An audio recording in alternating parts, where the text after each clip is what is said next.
Pretty. Good morning for a walk. Get that cardio in. What's up, everyone? Warm up walking. Do about an hour of cardio out here at the park in Clayton County.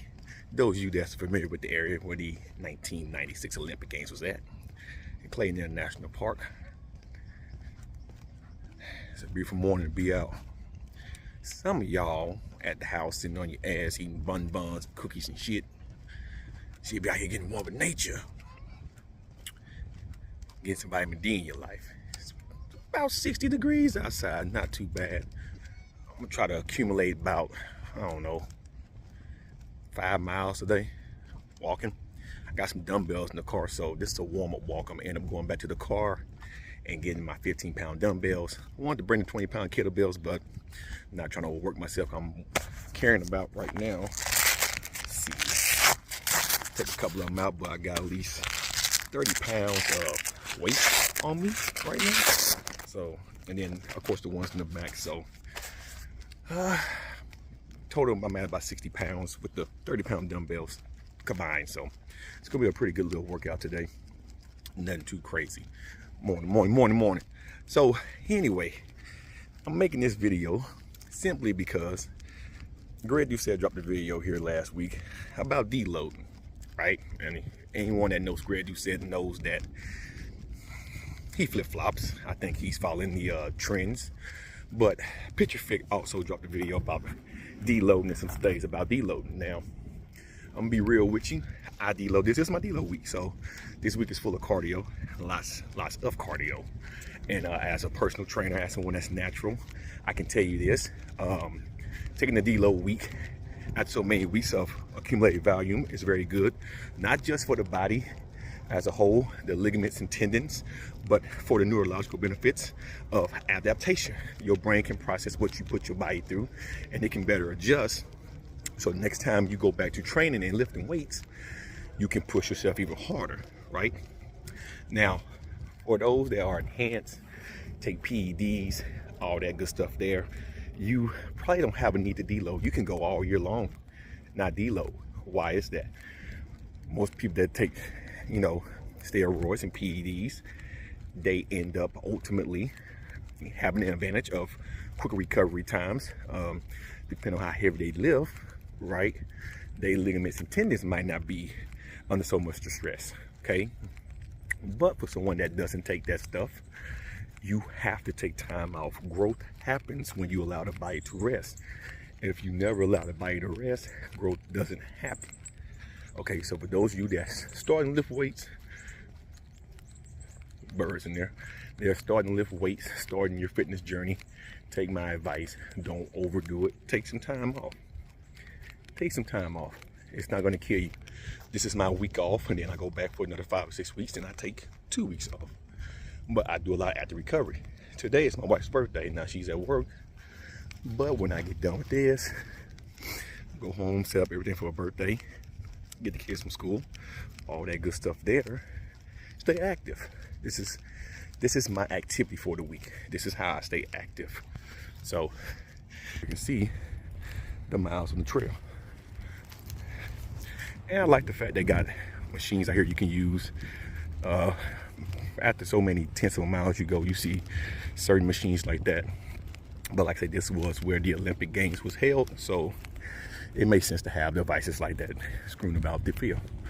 So, but like I say, it's one of those things where you have to know what you're doing. If you're eating pretty good and you're doing what you have to do, then you're going to see growth, right? You're going to see potential. If you never do those things, right?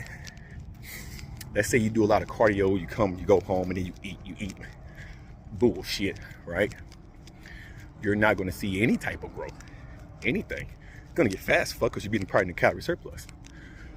But when you deload, what normally happens from all that training you was doing, if you was doing the right thing, you'll find yourself wanting to eat more. So this is where active recovery comes in. So for me, when I do my 2-week deloads, the first week is this, it's mainly cardio. The second week is absolutely nothing. I do nothing but just basic stuff around the house to stay active. But I do watch what I eat, because since I'm not doing a lot of activity, just basic stuff, what ultimately can happen is you run the risk of getting in so much surplus that you start to put on too much fat. So for me personally, you have to be, oh, nice little trail there, see? I forgot they got nature trails through here. If you want to take the nature trail, there it is through here. And see, that is a extension machine. Set up extension machine. They're all screwed along the park. But if you, like I say, when you take your deload reach and you take a rest, if you don't have a good understanding with food, then what normally happens is you gain a lot of weight. That would normally happen. So when you go on deload weeks, you have to adjust your food consumption. So I'm doing a lot of cardio this week, so I'm gonna eat a lot of bullshit. Well, I'm doing a lot of cardio this week, so it pays off more. So it pays off. You need carbs. When you're moving, you need carbs.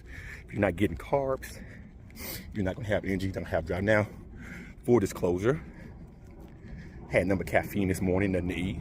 So I'm pretty much utilizing the stored sugar stores that I already have, right? So this is why I'm doing not the full circle, because they're working on the bridge in the front of the park, but I am making a figure 8. So I'm gonna try to go around. I'm gonna try to get 5 miles in. It all depends on time. The park usually get packed around this time of the day. Well, it's only, let's see, it's 9:23 in the morning, so it's not really packed right now, but the sun's coming out. It's dry outside, right? The atmosphere is dry. So it's gonna warm up pretty damn quick. So anyway, that's my response. Greg Doucette kind of flip-flop. Now he says that deload is necessary. Some people take the whole week off. Some people, they just cut their volume down. They cut the amount of weight down, and they allow their body to rest, because you're doing something a little bit differently. But for someone like me, you know, I believe there comes a time where you just have to take at least a week off and not do anything for a week, but just stay active around the house, or just stay active, have an active lifestyle. So you won't run the risk of putting on so much weight in a week. And it's hard to do unless you just binge eating and eating a lot of bullshit. It is hard to do.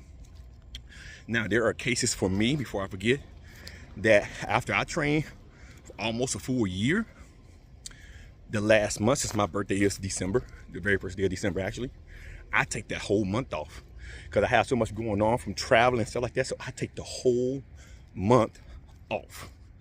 And I know you guys are gonna say, that's fucking crazy. Man, I feel so much better when I start the new year off after taking that month off. Bruce Lee even got outside the gym.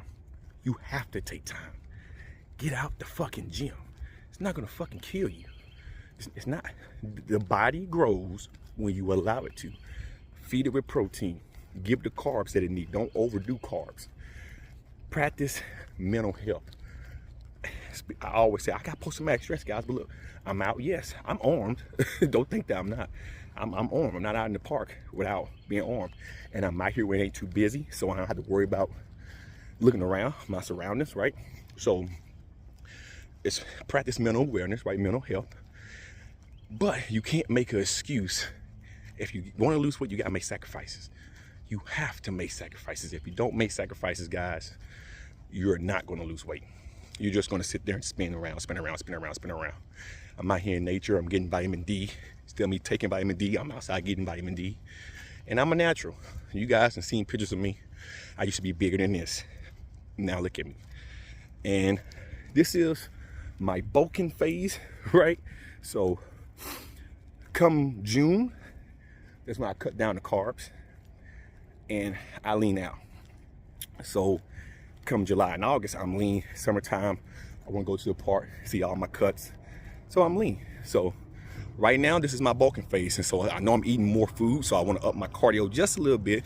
Not too much to where it's not allowing me to see the muscle gains, but enough to where it offsets the amount of calories that I am ingesting right now throughout the day. So guys, deloading is essential. It's essential. Healthy fats in the diet. If you eat enough protein, you get enough healthy fats in the diet. But if you don't like eating a lot of protein, then vegetable sources, well, there are certain food sources like peanut butter. Man, peanuts are a vegetable that has a lot of fat content, good fats, but Have to be careful because fats is very dense in calories. But if you eat enough protein, usually you get enough fats in your diet. So keep your protein intake high. Keep your carbs at a certain level, okay? Depending on your body weight and your height. And then when you feel yourself getting burnt out neurologically, take a deload. Manage your food, you'll see gains. You might not see the strength gains as fast as you would like if you are, powerlifting and bodybuilding, but strength adaptation is something totally different than muscle adaptation because of how it affects the nervous system. But all in all, if you do those things, give your body the rest that it needs, I promise you, you will see growth. So with that being said, it's beautiful out here on Nature Trail. It is pretty, man. Check it out. So it is nice. One with nature. You just be one with nature. When y'all sit in the house, never get outside. You don't even get outside and get some vitamin D in your life. That's why y'all be depressed. Y'all don't get outside and get no vitamin D. You sit in the house all day long, watching TV in the dark. You got to get outside and get yourself some vitamin D. Get some vitamin D in your fucking life. I can't stress that enough.